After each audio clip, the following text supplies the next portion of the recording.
Selamat pagi. Eh, Kali ini kita coba akan membahas sedikit tentang satu topik yang cukup menarik terkait dengan bisnis beretika, ya. Atau kalau kita punya suatu jasa yang beretika. Pernah berpikir tidak bahwasanya ada suatu perusahaan yang ternyata perusahaan itu bisa bertahan dengan sangat lama. Perusahaan tersebut pada hakikatnya mau menyampaikan bahwa mereka punya satu karakter atau satu kepribadian. Sebut saja mungkin seperti Johnson & Johnson, yang mana dia sudah berusia sekitar 120 tahun mungkin. Ya. Kemudian kita bisa sebut Ford, ya. Bagaimana perusahaan itu terlahir dari sejak revolusi industri, Pak. Nah, kenapa mereka bisa bertahan selama itu? Apa yang mereka pertahankan selama ini? Ada satu kondisi roh atau spirit yang muncul di sana, dan itu adalah nilai-nilai mereka. Nilai-nilai di mana pada satu kondisi atas perilaku, tingkah, ataupun aktivitas mereka sebagai satu entitas atau organisasi ternyata memberikan dampak yang luar biasa pada kehidupan yang diayominya, yang di dalamnya, karyawan, owner, kemudian para pemangku kepentingan lainnya. Alih-alih mereka tidak sekedar untuk mencari keuntungan, tetapi ternyata mereka juga ingin punya visi dan mimpi untuk bisa mensejahterakan siapapun yang berconnecting atau berhubungan dengan organisasi mereka. Tingkah laku, kemudian perkataan, pemikiran, dan segala integritas dari mereka itu menjadi satu kebiasaan. Sehingga buah atau luaran yang dimunculkan dari tindakan mereka selama berbisnis, bermitra dengan banyak sekali usaha yang lainnya, itu membuahkan satu karakter yang dimiliki yang cukup sangat kuat yang dimiliki oleh organisasi tersebut. Apa yang kita bicarakan ini sebenarnya tidak hanya sekedar suatu nilai yang pendek, ya, tapi hal itu ditumbuhkan dari waktu ke waktu sampai sekian lamanya, dan itu menjadi karakter dari organisasi. Kita sedang membicarakan suatu moral, kita sedang membicarakan suatu perbuatan, kita sedang membicarakan suatu integritas, karakter, ya, tidak hanya pribadi-pribadi, tetapi sudah melingkup pada entitas atau organisasi tersebut. Ya, kita sedang membicarakan yang disebut dengan suatu etika bisnis. Nah, satu kondisi tertentu, ada suatu riset sekitar tahun 2000-an yang dibuat oleh konsultan Integrity Management Services, menemukan bahwa dari sekian banyak perusahaan yang ada di Amerika, itu sedikit banyak ada 56% yang ternyata dari mereka melakukan perilaku bisnisnya dengan menipu, dan 50% menjalankan dengan kesalahan prosedur dalam menangani satu kasus yang seharusnya classified atau dirahasiakan. Nah, mungkin hal itu terkait dengan masalah privasi, dan itu sendiri pun juga ada pelanggaran hak privasi ataupun pelanggaran intelektual, kekayaan intelektual lainnya, itu ada sekitar 38%. Dan selebihnya yang tidak kalah parahnya adalah pelecehan seksual, itu ada sekitar 34%. Luar biasa. Jadi artinya bicara etika bisnis nggak gampang juga seperti yang saya sampaikan di depan. Untuk bisa itu menjadi satu roh, satu spirit, suatu organisasi bukan perkara yang gampang, bukan perkara yang mudah, ya.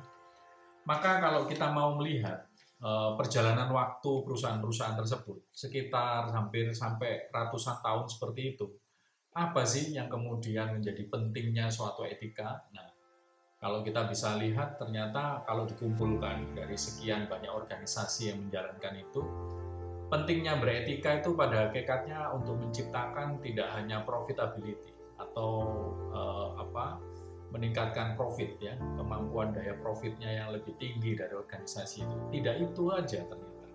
Tapi yang penting lagi adalah memunculkan trust, ya, memunculkan kepercayaan kepada siapa saja yang akan bermitra dengan mereka. Dan juga kepentingan-kepentingan stakeholder.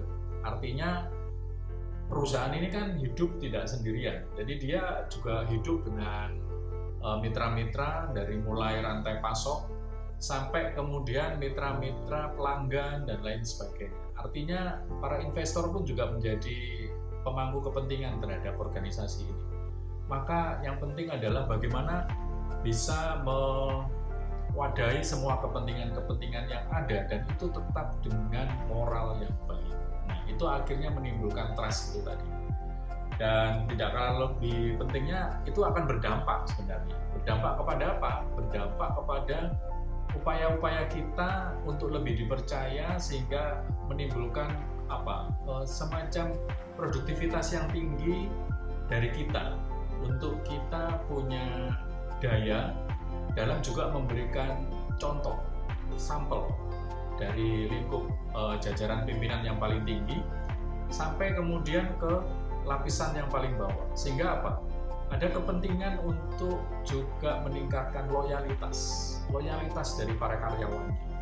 Itu juga menjadi sarana yang efektif bagi kepentingan kenapa kita harus beretika dalam berbisnis, ya. Dan kemudian artinya apa? Secara luaran, secara aspek eksternal dari organisasi itu, pada akhirnya kita juga harus mematuhi beberapa aturan-aturan, perundangan-perundangan yang berlaku di negara, di tempat di mana kita berusaha atau membuka jasa itu. Nah, aturan-aturan inilah yang harus tetap konsekuen kita junjung tinggi, karena di mana kita hidup, di mana kita berusaha itu, pada akhirnya mereka sebenarnya mengunggulkan yang namanya atau meninggikan yang namanya keadilan. Nah, kalau keadilan ini sampai rusak, sampai bobrok, dan salah satunya yang berperan itu adalah kita, maka hal itu akan merusak banyak sistem dan pada akhirnya tidak akan membawa kemakmuran ataupun kesejahteraan bersama. Nah, ini yang perlu dipertimbangkan, sehingga harus ada kata stop terhadap suatu kondisi yang amoral, yang tidak beretika, ya. Karena hanya dengan begitu saja maka akan muncul yang disebut keadilan. Di saat kalau semuanya sudah lari ke arah yang amoral, maka ketidakadilan akan muncul di mana-mana. Dan pemerintah itu harus mendapatkan dukungan penuh dari orang-orang yang beretika, dari organisasi-organisasi yang beretika. Supaya apa? Supaya pemerintah pun juga leading by example, memimpin dengan penuh contoh, itu bisa untuk pula mengayomi yang sebaliknya.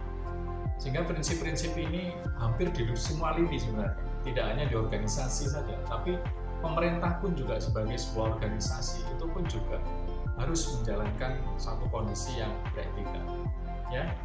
Itu bisa berangkat dari pribadi-pribadi atau individu-individu, sehingga bukti-bukti lain itu justru kalau kita beretika malah justru akan membawa keuntungan atau kebermanfaatan yang tidak hanya untuk diri sendiri, tapi juga untuk banyak orang.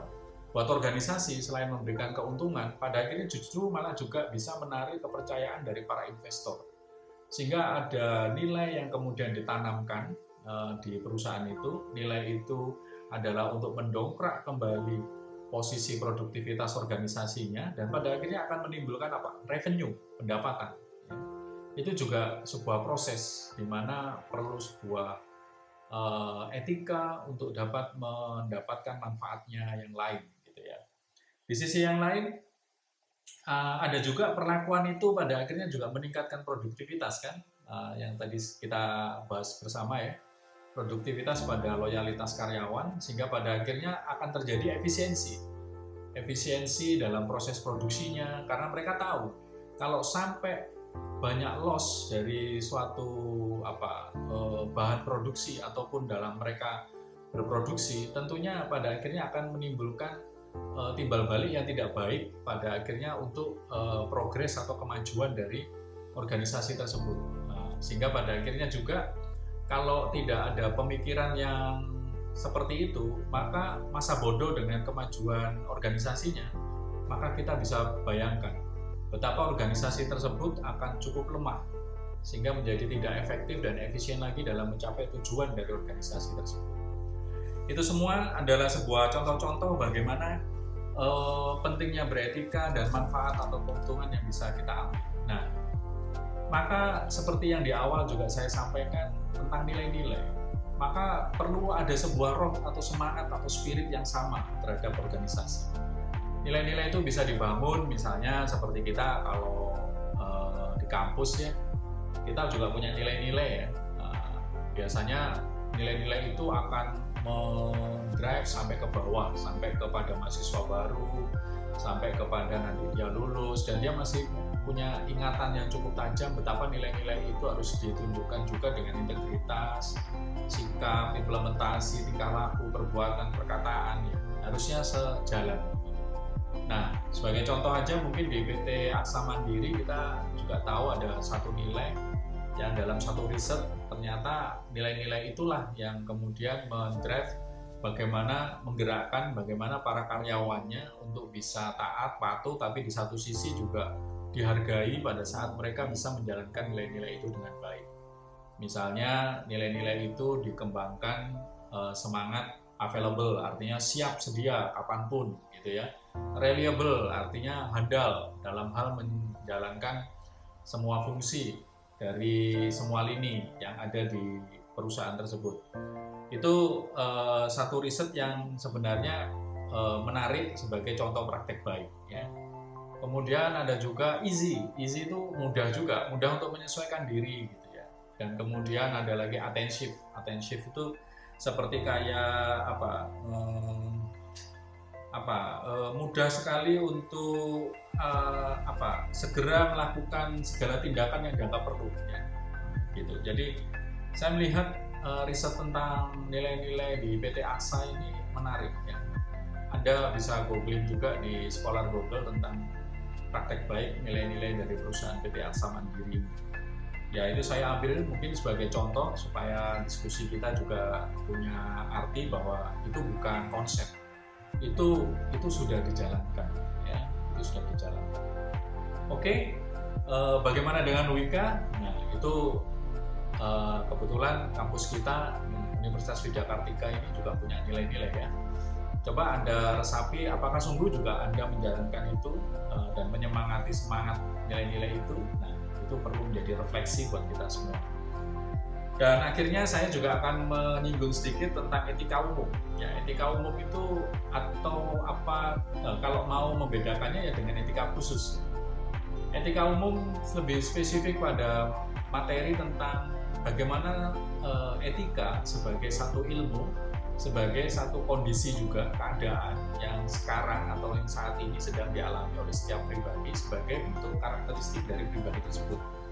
Etika umum akan mempelajari perilaku-perilaku tentang baik dan tidak baik, moral yang baik seperti apa, moral yang tidak baik seperti apa, dari mungkin sudut pandang yang ada di masyarakat, yang dikaitkan mungkin juga dengan hukum-hukum yang berlaku di situ. Dan mungkin sebagai catatan saja, apa yang membedakan etika dengan hukum secara umum, justru pada saat ini kita akan berbicara etika sebagai yang tidak berwujud, dari hukum yang tidak berwujud, bahkan lebih luas dari hukum itu sendiri yang dibuat untuk secara tertulis atau berwujud. Nah, itu pembahasan yang akan lebih panjang lagi tentunya. Tapi setidaknya etika umum akan sedikit menyinggung ke masalah perilaku-perilaku dasar, karakteristik dasar dari pribadi. Artinya pribadi yang kemudian bisa jadi juga dikaitkan dengan hukum-hukum ataupun dengan etika masyarakat lah, misalnya begitu. Tapi artinya itu berlaku untuk semua lingkup. Ya. Kalau etika khusus kita akan lebih condong menuju kepada lingkup atau pembidangan dalam kehidupan. Nah inilah yang nantinya akan kita bahas lebih detail lagi di etika khusus terkait dengan profesi Anda. Ya, terkait dengan profesi Anda. Apakah Anda di bidang manajemen, apakah Anda di bidang arsitektur, apakah Anda di bidang akuntansi, apakah Anda nanti di bidang misalnya hukum bahkan ya, kedokteran, medis dan lain sebagainya. Maka konteks-konteks etika khusus itu akan menjadi spesifik pada lingkup bidang yang Anda tekuni. Itu aja dulu dari saya. Terima kasih sudah mendengarkan, dan mungkin pembahasan untuk diskusi dan lain sebagainya saya sediakan nanti di fasilitas chat ataupun fasilitas forum diskusi melalui WA Group. Saya terbuka sekali terhadap pertanyaan-pertanyaan, bahkan komen-komen, bahkan mungkin bila perlu di YouTube ini, sehingga segala sesuatunya akan fleksibel di mana saja, kapan saja kita bisa belajar. Ya. Terima kasih, sekian dari saya. Salam penggerak, mahasiswa penggerak, dosen penggerak. Terima kasih. Tuhan memberkati.